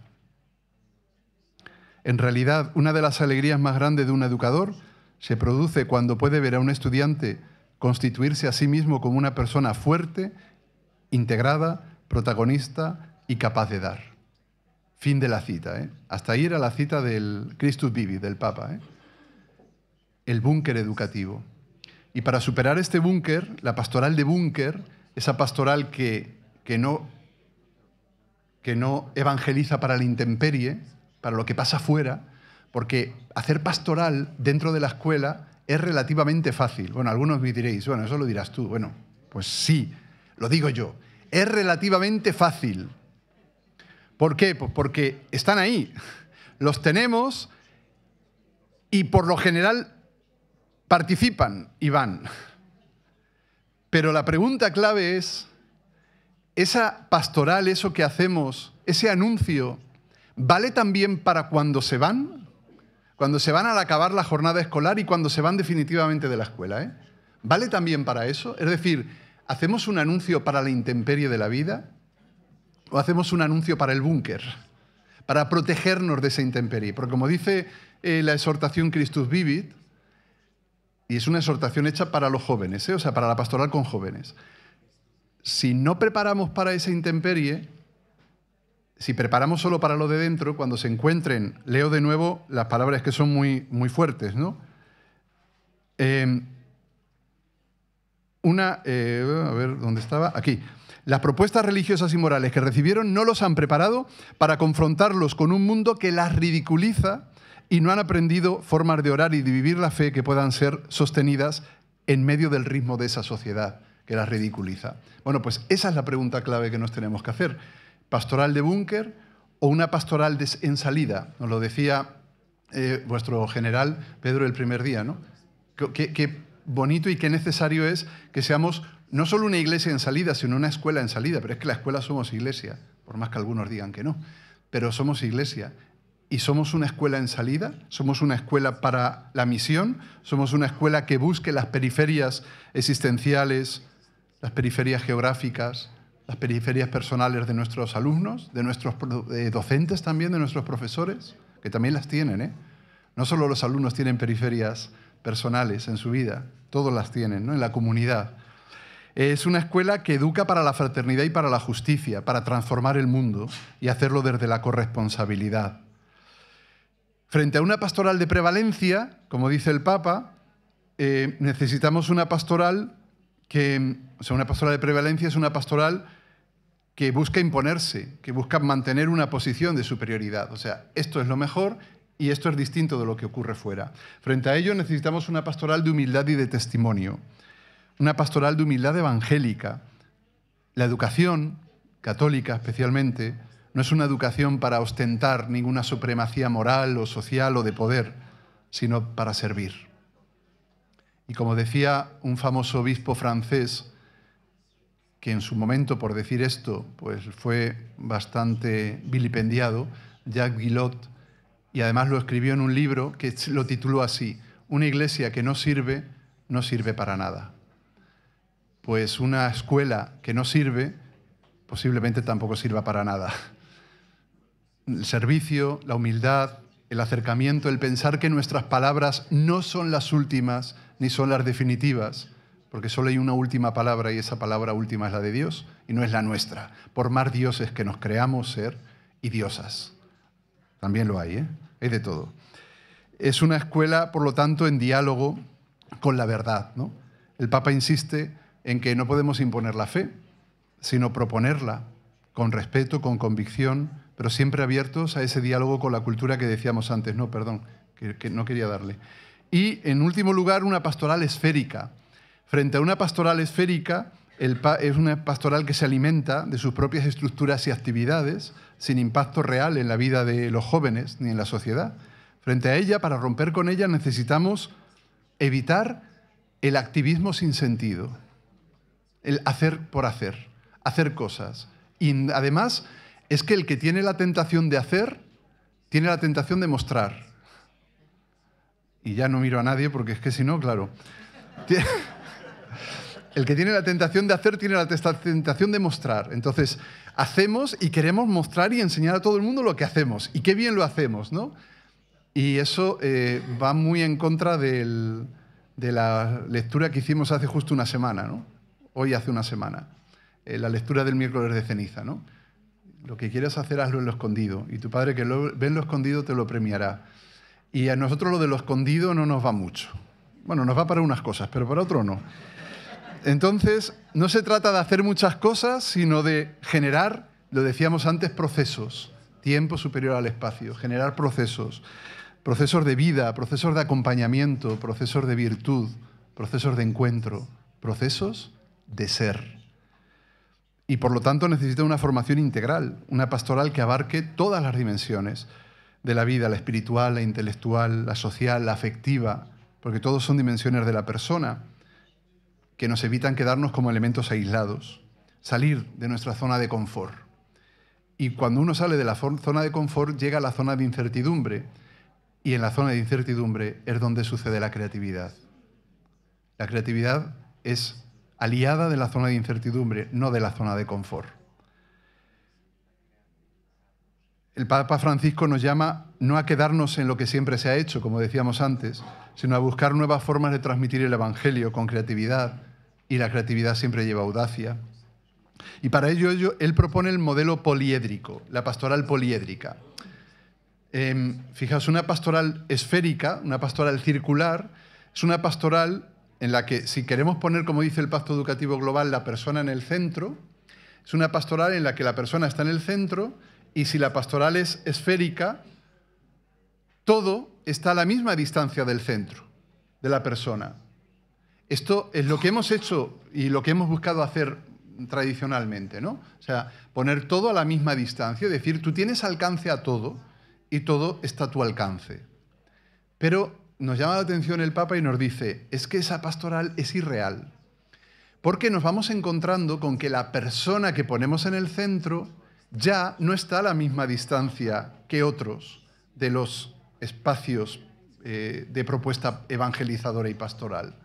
Las culturas son distintas, y no solo porque las culturas de nuestras escuelas ya sean multiculturas, especialmente en algunos países, ¿no? Donde ya estamos, bueno, en España por lo menos, que es desde donde yo hablo, pero conozco también otras realidades de otros países, pero vamos, nuestras escuelas son de todo menos uniformes. Bueno, hay también que las busca hacer uniformes, pero bueno. Entonces, ya no es una esfera, sino que, dice el Papa, es un poliedro. Ayer nos presentaron aquí uno, ¿no? Creo que es eso, ¿no? Creo que es un poliedro eso. Yo es que soy muy malo para esas cosas de matemáticas, pero bueno, nos presentaron uno, ¿no? Un poliedro, en un poliedro no todo está a la misma distancia del centro. No todo está a la misma distancia de la persona. Y por lo tanto, empezar a comprender que nuestra pastoral necesita ser poliédrica también nos lleva a pensar más y a escribir con lápiz. Es decir, a tener que borrar lo que hemos escrito y a tener que borrar las maravillosas y preciosas ideas que yo tenía, porque no todo está a la misma distancia. Y esto lo sabemos, porque por poco que tengamos contacto con jóvenes, con niños, con adolescentes, sabemos que no todos hoy en día están a la misma distancia de Cristo, o de la fe, o de la propuesta, o de la cultura, o de lo que hacemos. Por lo tanto, tenemos que partir también de una pastoral que sea poliédrica. Esto no es un café para todos, pero sí es un saber personalizar el proceso, personalizar la evangelización. Y ahí es donde nos movemos, ¿no? Dice el Papa, el modelo es el poliédrico, que refleja la confluencia de todas las parcialidades que en él conservan su originalidad. El poliedro. Esto es de Evangelii Gaudium, ¿eh? Es decir, que por eso os he dicho antes que son ideas de las dos. El quinto, es la identidad misionera, sale del anterior, para evitar una pastoral de la preservación, una escuela que busca solo preservarse.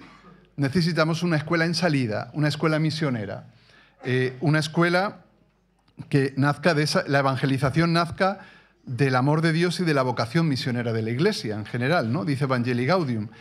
Por eso, en el contexto escolar, esto significa dejar de convertirnos en entes cerrados y ser abiertos al mundo.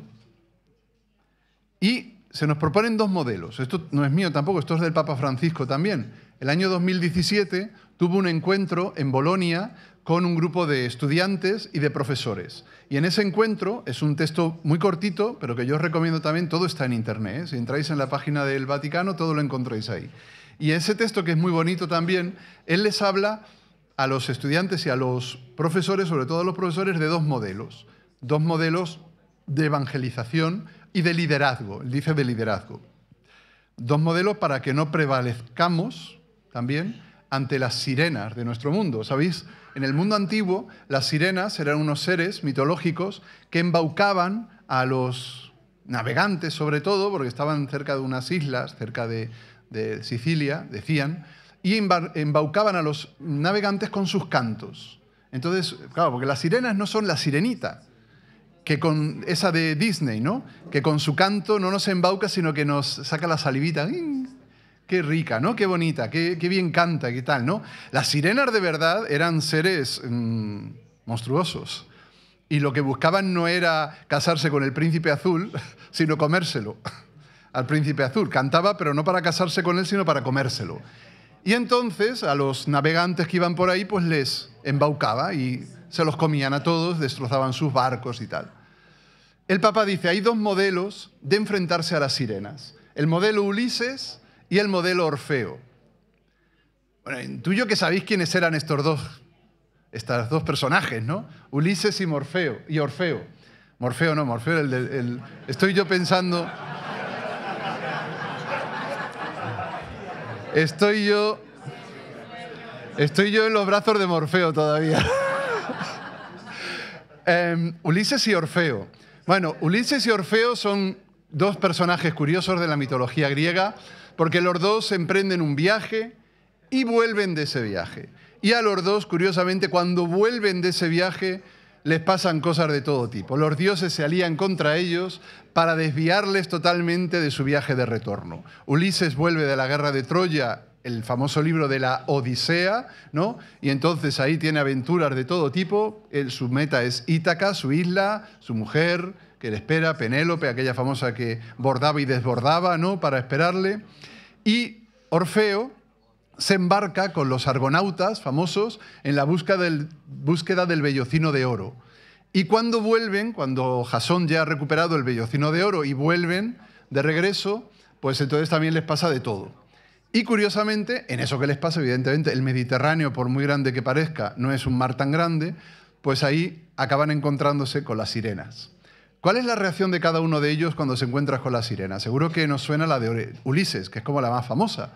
Ulises manda que sus marineros se taponen los oídos con cera para que no oigan y entonces puedan seguir trabajando sin oír el ruido de la sirena, el canto de las sirenas. Y él se envalentona, él es un líder nato y entonces dice, yo no me tapo los oídos, pero me vais a atar al mástil del barco. Y ahí lo veis que está ahí atado al mástil del barco y él aguantó ahí como pudo porque él quería pasar la prueba, pero estando con todos sus sentidos, ¿no? Atento, ¿no? Con todos sus sentidos. Orfeo, cuando se encuentran con las sirenas, no manda tapar oídos a nadie, primero porque él no era el capitán, ni manda atarse a nada, sino que él toma su lira, su arpa, su pequeña arpa, y toca una melodía. Toca una melodía que era más hermosa que la melodía de las sirenas. Y por lo tanto, hace que sus marineros, los argonautas famosos, no se dejen embaucar por la melodía de las sirenas, sino por la melodía que toca Orfeo con su lira, ¿no? Y así, ambos, Orfeo y Ulises, consiguen atravesar ese mar de las sirenas, ¿no? Esta es nuestra tarea, nuestra gran tarea, dice el Papa, lo he puesto ahí escrito abajo para que no se nos olvide, responder desde la educación a los estribillos paralizantes del consumismo cultural con opciones dinámicas y fuertes, con la investigación, con el conocimiento y con el compartir. Esa es nuestra tarea. ¿Qué tipo de líderes somos? ¿Somos líder tipo Ulises, que se envalentona y se ata e impide que tal? ¿O entonamos un canto mejor? Nuestra pastoral, nuestro modelo, nuestra evangelización implica entonar un canto más bello que el que entona nuestra sociedad, nuestra cultura, las ideologías que tanto nos asedian, ¿no? Y que tanto están ahí. Nuestra labor educativa, por lo tanto, debe ser una extensión de la labor y de la misión de Jesús, es decir, proclamar la buena noticia de la liberación. Porque evangelizar, lo decía antes, no es catequizar, sino que es una acción que nos enfrenta con el proyecto de Dios para el mundo. Por lo tanto, la palabra evangelizadora o es activa y práctica en la praxis de la liberación, en liberar a los demás, o es antievangelizadora. Es una palabra que libera es una evangelización que libera por la palabra, como dice Nolan. Es una palabra que no entra en la historia, que no se pronuncia, que se mantiene por encima de las nubes, que no moviliza, que no sacude, que no provoca. Pues esa palabra no es heredera de la palabra de Cristo. Por eso nuestro reto educativo no está solo en la elocuencia de nuestras palabras, por muy importantes que sean, sino sobre todo en la elocuencia del discurso de nuestras obras. No es tanto lo que decimos, sino lo que realmente conseguimos transformar en el mundo, ¿no? Y esa es la prueba del anuncio y de que el anuncio es un anuncio auténtico. Y por eso, finalmente, el eje de identidad es la identidad compartida. Transmitir nuestra identidad educativa requiere, por lo tanto, autenticidad y alegría. Nuestras escuelas deben ser comunidades vivas, donde la enseñanza académica se impregne de valores evangélicos y evangelizadores, donde formemos, como dice el Papa, discípulos misioneros, comprometidos con el amor, con la justicia, con el servicio y, sobre todo, con la intemperie, donde lo van a realizar. Esto significa educar en una fe viva y debemos aprender a avanzar a esto a través de las disminuciones que tenemos. Las disminuciones de nuestras escuelas, de nuestras comunidades religiosas, de nuestras comunidades educativas, de nuestras comunidades cristianas. La disminución, decían el otro día también, por ejemplo, de la natalidad en el mundo, ¿no? En general, no en todos sitios igual, pero en general nos preocupa. Nos preocupa también la disminución de la práctica religiosa. Y frente a todas esas disminuciones, que son ejemplo del individualismo o del hiperindividualismo que nos asedia, en palabras de un sociólogo francés, Lipovetsky, que habla mucho de esto, y él nos dice: el hiperindividualismo nos lleva a un consumismo también de los valores de la fe que no evangelizan. Y a veces caemos en ese consumismo también. Frente a ello, nuestro gran desafío es la vida colectiva. Nuestro gran desafío es que nuestras escuelas sean verdaderamente evangelizadoras porque sean comunidades, porque el ecosistema de la educación comunitaria, que es uno de los que trabajamos, pues sea el principal y el que le prestemos más atención, para que formemos comunidades donde haya acogida, encuentro, sentido y misión.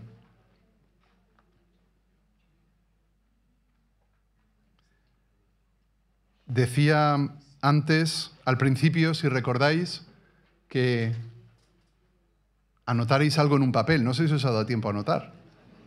Os doy tiempo ahora que lo anotéis. Anotad algo en lo que creáis que debe ser nuestro anuncio. ¿Cómo debe ser nuestro anuncio? No cómo lo es, sino cómo debe ser. ¿Cómo nos gustaría que fuera? ¿Lo anotáis, por favor? En el papel. No hace falta escribir un tratado de teología. Ah, sí, gracias. No hace falta escribir un tratado de teología. Solo con una palabra o dos, ya está, ¿eh?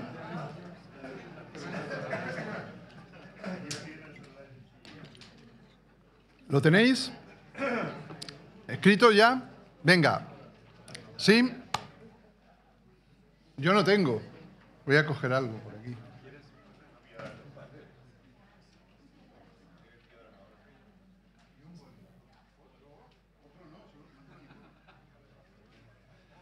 Voy a escribir yo también el mío, aquí.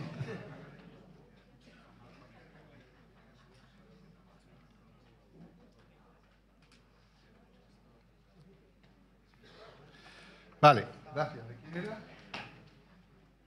Bueno, yo lo tengo aquí apuntado. ¿Lo tenéis vosotros también? Venga, pues ahora esto es muy fácil. Además, tened en cuenta que ahora vamos a recuperar fuerzas. Entonces no pasa nada porque las gastemos, ¿vale? Tenemos que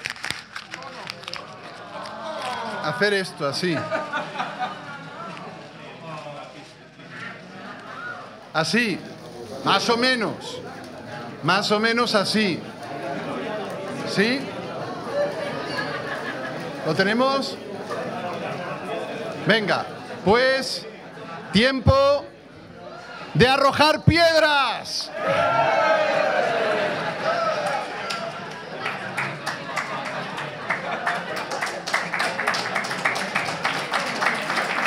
Pero arrojen piedras. Pero también es tiempo de recogerlas. Así que, por favor, que cada uno recoja alguna de las piedras que ha encontrado, lo abre y descubra el mensaje que ha recibido.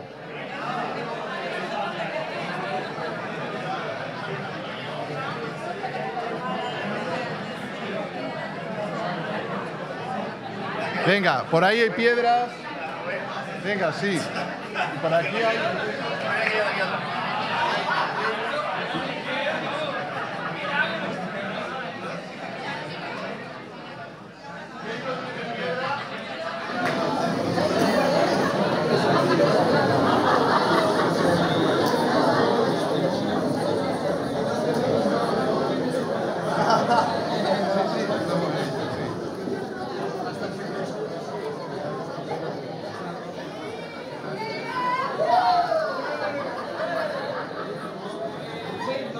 Bueno, ya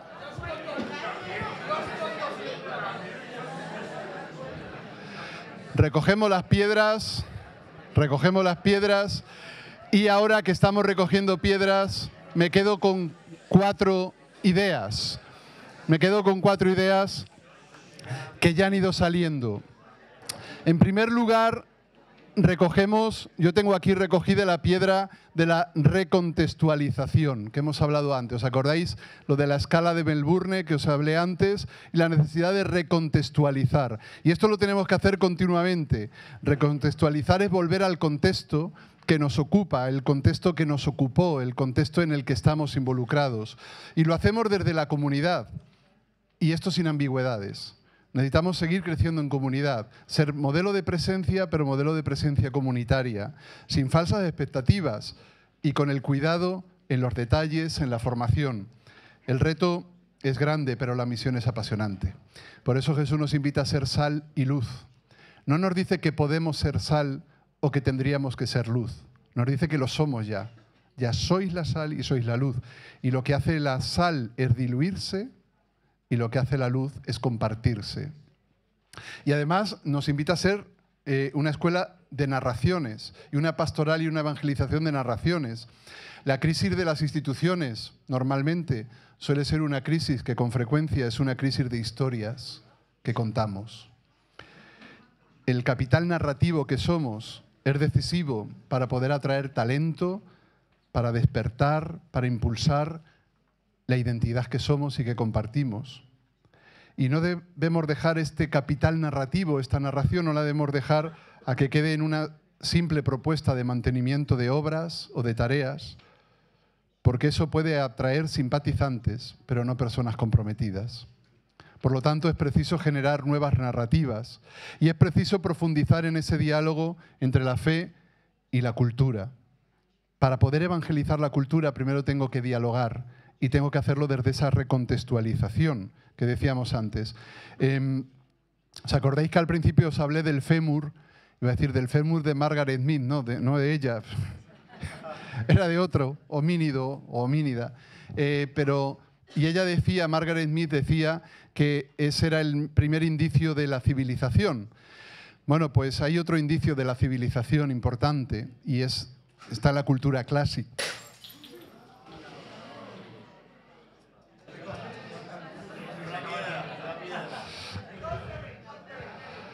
Esto es... Ya está. Bueno, castigado sin agua, sin beber. Castigado sin beber. Era tirar piedras, no tirar botellas, pero bueno. El otro indicio de la civilización nos lo cuenta Virgilio, en la Eneida. Cuando empieza el libro de la Eneida, de Virgilio, él cuenta cómo Eneas, el protagonista de la Eneida, el que luego funda la civilización romana y huye de Troya cargado con un anciano, Anquises, y llevando de la mano a un niño, Ascanio. Como bueno, veis ahí, no se ve muy bien así, esta es la famosa escultura de Bernini, que está en Villa Borghese, en Roma, en el Museo de Villa Borghese. Bueno, sí, no pasa nada, tú a lo tuyo. Y dice, Virgilio pone ahí, y el comienzo de nuestra civilización, es decir, el comienzo de sentirnos civilizados, de nuestro sentirnos ser evangelio, también comienza con esta doble visión, ¿no?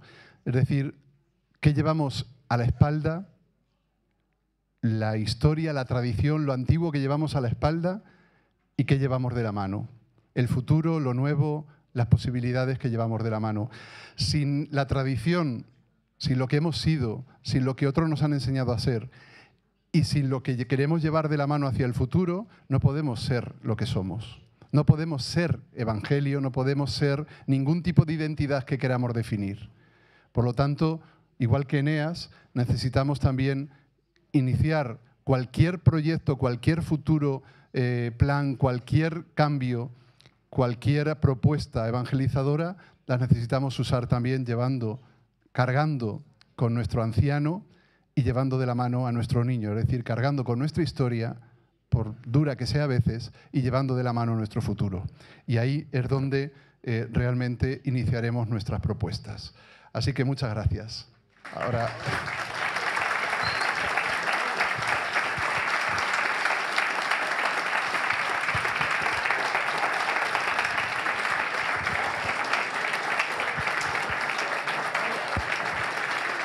Ahora creo que hay un tiempo ahora para... Bueno, esto ya lo quitan allí, creo, porque ha salido unas palabras ahí que todavía no domino. Llevo solo 3 días en Hungría y no domino todavía. Vale, pues ahora dicen que hay tiempo si hay preguntas o algo, y si no da tiempo ahora, pues seguro que encontramos momento en otras circunstancias. Buen día. Primero que nada, gracias porque siento que es una gratitud la escucha. Yo únicamente, más que preguntar, es expresar que a lo que va al día de hoy me llevo una tarea significativa, como todo lo demás que sé que seguiré recibiendo en estos días, pero al escucharle a usted me quedo con la importancia de esa introspección de mi aquí y ahora, porque mi narrativa es trascendente para ir construyendo o revisando la narrativa en el lugar donde estoy. ¿Cuáles son los alcances y limitaciones? Y hoy por hoy, cómo esta pasión por esta misión educadora y evangelizadora en realidad me puede permitir ser parte de una verdadera comunidad sinodal, fraterna y abierta, sobre todo, para que se puedan seguir construyendo puentes en este tejido social tan dañado, pero que también nos ha permitido, al menos así lo siento, ver la riqueza de lo que significa la Escuela Pía. Creo que el encontrarnos en este momento suscita, al menos en mi persona, esa reflexión de cómo ha sido el camino, todavía lo que podemos construir, pero el que estemos aquí me hace sentir que es una bonita oportunidad de poder seguir caminando. Y termino con lo que usted fue siendo muy puntual en lo que nos da. Creo que hay un trayecto y una oportunidad de cómo llevar esa introspección a mi persona, como lo citaba, y también cada palabra, cada momento, no podía yo evitar evocar a mis compañeros de mi colegio, evocar a mis alumnos, en especial aquellos que más nos están necesitando. Pero para llegar a ellos estaba yo pensando en mis compañeros que más necesitan hoy por hoy también ser acompañados, ser escuchados, para que juntos podamos poner en común qué nos preocupa, pero sobre todo, por qué estamos en una escuela de esta orden, porque estamos no solo para educar, para transformar, sino para evangelizar, para trascender. Es que lo que me quedo. Muchas gracias. Perdón, ¿recibiste una piedra? Sí. ¿Y qué ponía? Creativo Bueno, ¿puedes leer? en comunidad. Y creo que va mucho. Si alguien más quiere decir en voz alta lo que ponía en su piedra, la que recibió, la que le arrojaron, bueno, algunos más que arrojar, parecía que estaban vengándose de otros, pero Muchas gracias. también lo puede decir. Adelante.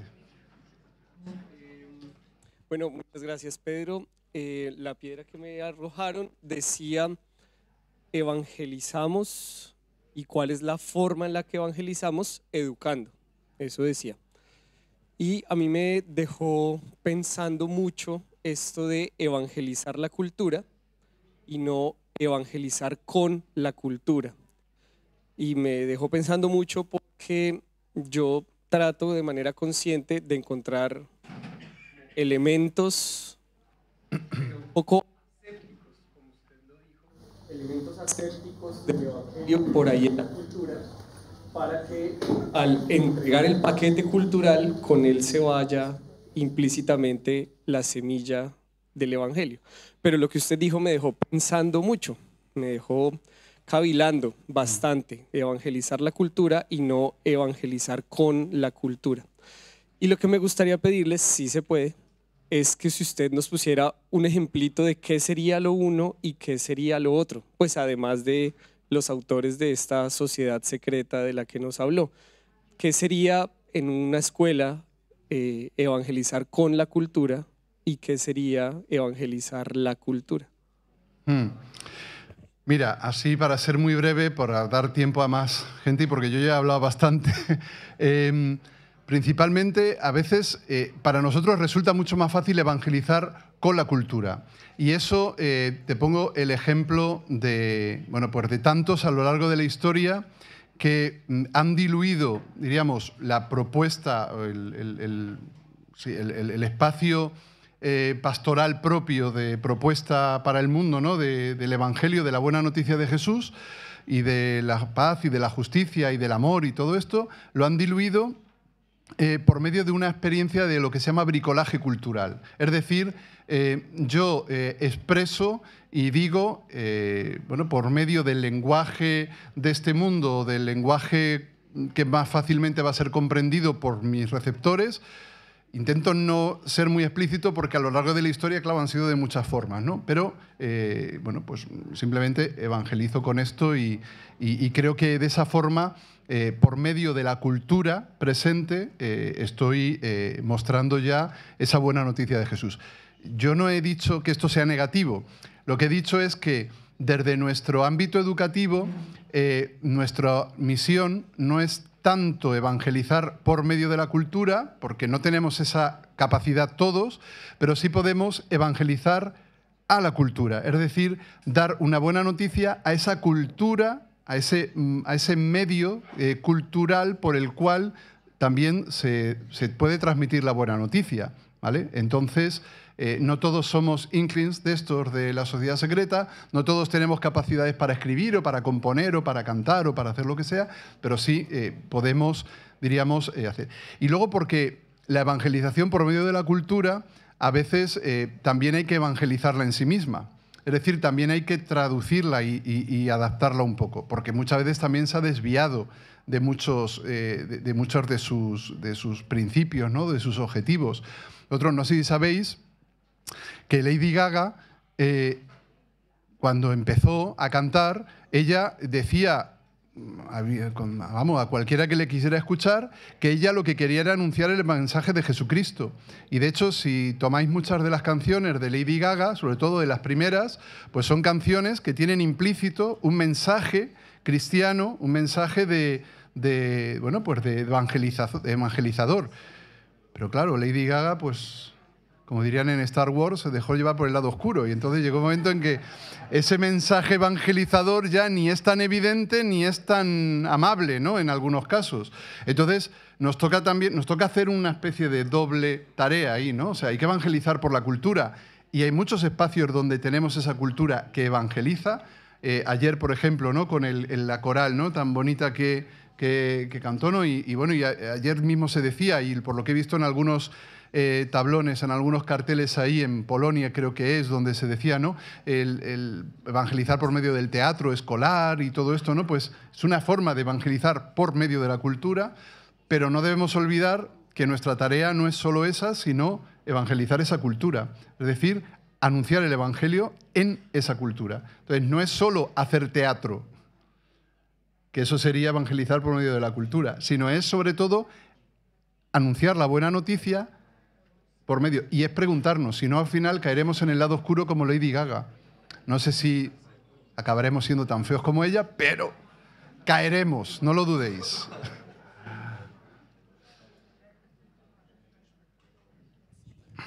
Buenos días. Me llegó la palabra comunidad, pero rescato el dibujo. Una media cara con un ojo muy abierto. Me parece que esto también refleja mucho más lo que has dicho. Primero, agradecerte la charla. Particularmente me ha gustado mucho y me parece que refleja mucho nuestra realidad, ¿no? Y realidad significa ahí donde yo tengo los pies y es desde donde hablo.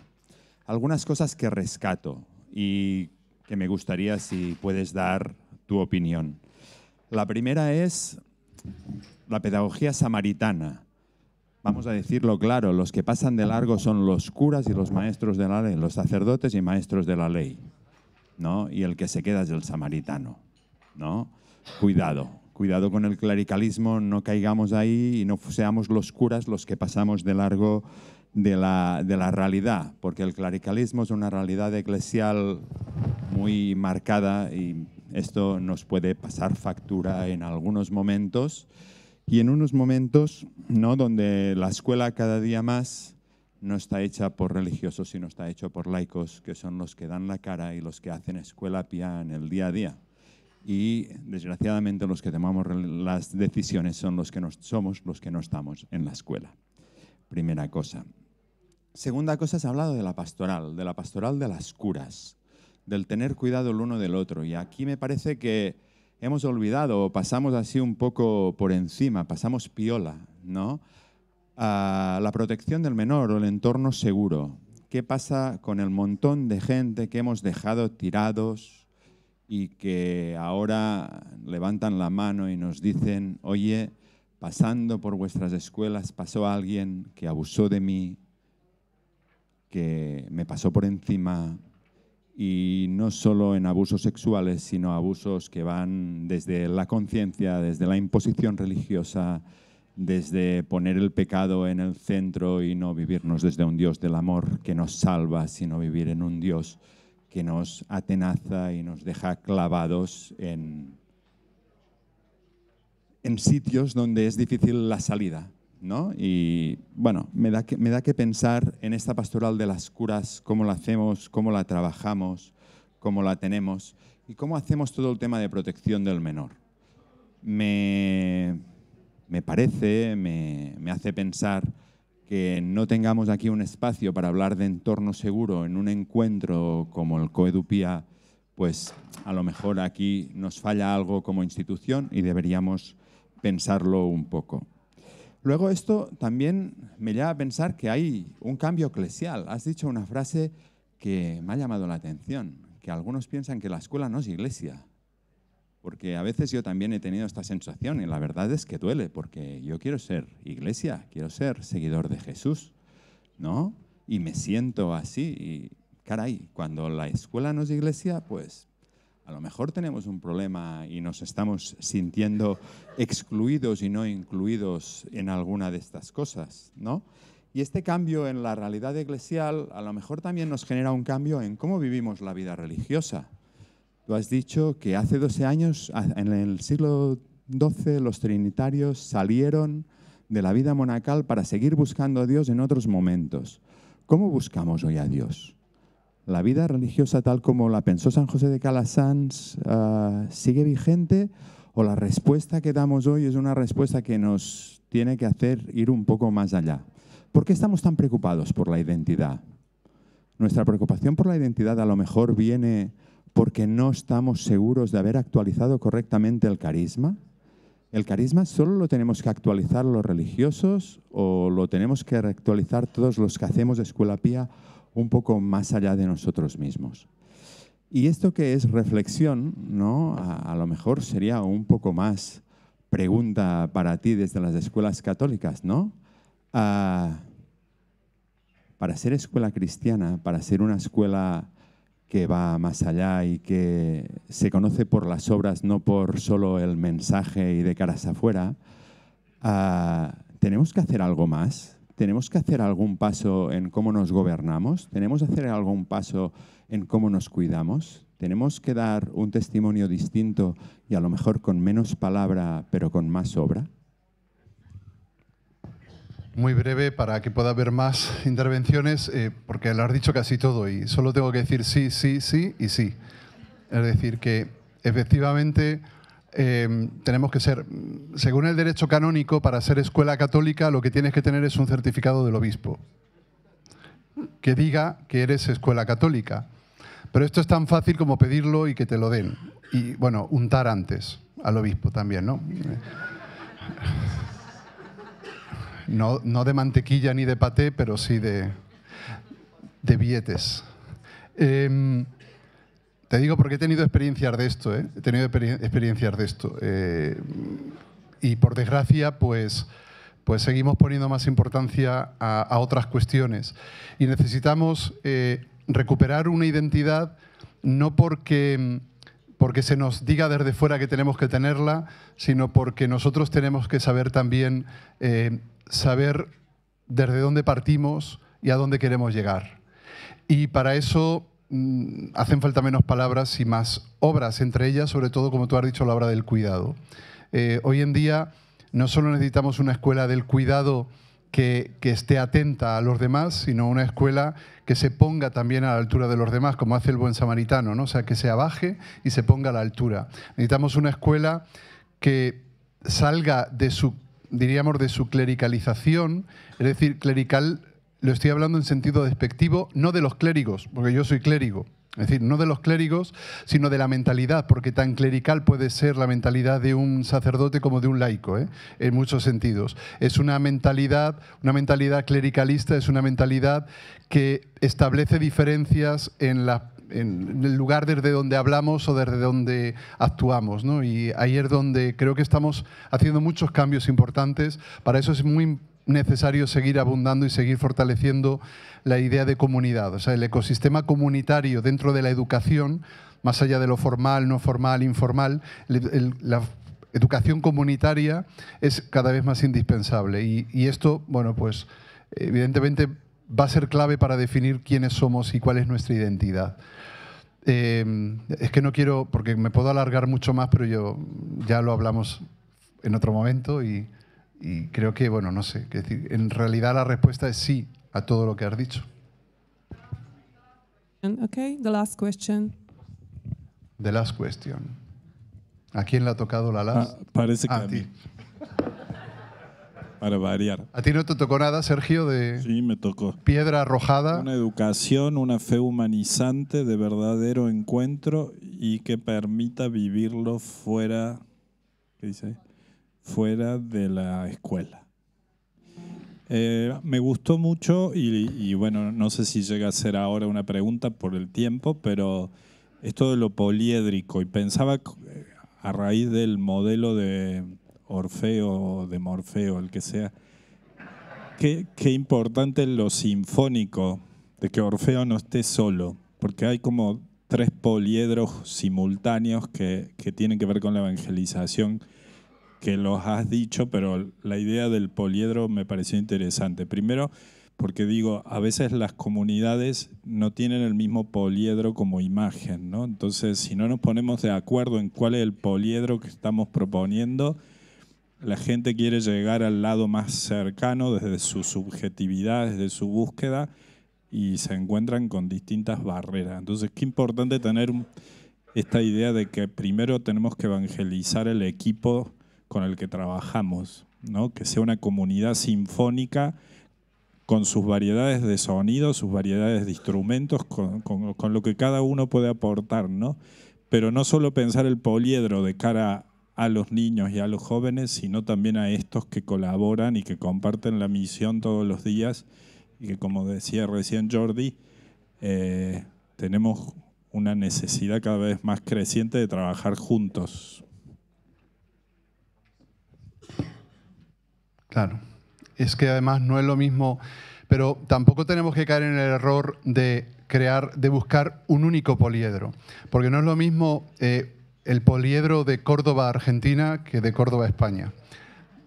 No tiene nada que ver, ni por acento, ni por muchas cosas. Por más que parezca que hablamos el mismo idioma, ni siquiera hablamos el mismo idioma realmente, o sea, porque el idioma, podemos intentar hablar el mismo idioma vocal, el mismo idioma del corazón, el mismo idioma de la fe, pero nos damos cuenta de que estamos a distancias, a veces años luz de lo que queremos, ¿no? No sé si hay otro ejemplo que decíamos antes de evangelizar por la cultura, que a mí me llama mucho la atención. El libro de las cosas infinitas, creo que es el título de Farbes, un escritor inglés, Nick Farbes, que este es más actual, este es moderno, vamos, de hace unos años, y lo que se plantea es, mandan a un predicador, a un pastor, a predicar el evangelio en un planeta recién descubierto a años luz de la Tierra, con unos seres extraterrestres, y él tiene que anunciarles el evangelio de Jesús allí, ¿no? Y claro, el libro de las cosas increíbles es la Biblia y él tiene que anunciarlo. Y entonces el libro es muy bonito porque hace todo diríamos, un recorrido, un camino de transformación interior de lo que él había aprendido, de lo que él quería hacer cuando salió de la Tierra, de lo que él quería hacer cuando despertó de la hibernación después de la travesía en la nave espacial, y de lo que al final acaba haciendo, ¿no? Y de lo que acaba descubriendo. Y para él, evangelizar, para este pastor que evangeliza allí, evangelizar acaba siendo integrarse con el pueblo. O sea, encontrar las distancias poliédricas que podrían parecer insalvables, pero que lo son. Evangelizar da lo mismo. O sea, podemos evangelizar en Córdoba, España, y en Córdoba, Argentina, pero tenemos que saber adaptarnos y encontrarnos en el espacio en el que estamos. O sea, saber que a veces podemos estar a años luz, pero que la buena noticia como tal es la misma. Entonces ahí es un punto de partida importante. Bueno, no quiero seguir dándoos más porque os estoy haciendo leer mucho, espero. Pues agradecemos... Baja. Bueno, agradecemos a Pedro Huerta. Tiene una agenda complicadísima, como os podéis imaginar, y agradecemos que lleva con nosotros unos días en el Congreso y que todavía hasta mañana se queda, así que podéis aprovechar a preguntarle y hablar con él. También os recordamos que las charlas quedan grabadas en YouTube. Yo creo que es una charla súper interesante para compartir en nuestros lugares de origen, en nuestros claustros, y que podemos aprovecharlo también. Y le regalamos a Pedro el librito de San José de Calasanz, ya que los trinitarios le enseñaron a leer, pues que tengan a San José en su comunidad, y un pequeño detalle también de Hungría. Así que nada, muchas gracias, Pedro.